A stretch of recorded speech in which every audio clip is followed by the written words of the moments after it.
నమస్తే welcome to AP news. Palnadu జిల్లా Narasaraopet DSP Nageswararao media సమావేశం నిర్వహించారు.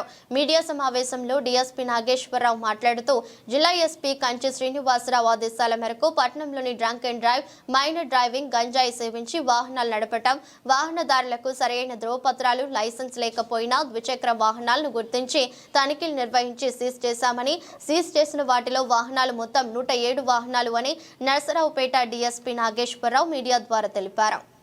అందరికీ నమస్కారం.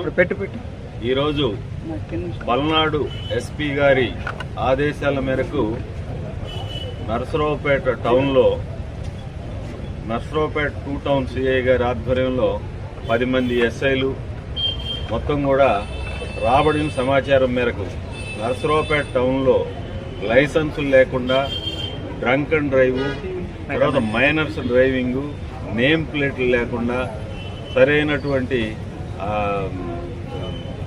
డాక్యుమెంట్స్ లేకుండా తిరుగుతున్నవి, గంజాయి కూడా తాగి తిప్పుతున్నట్టు కూడా సమాచారం రావడంతో ఈ రోజున 5 గంటల నుంచి 7 గంటల వరకు మరి స్పీడ్గా చెక్ చేయడం జరిగింది.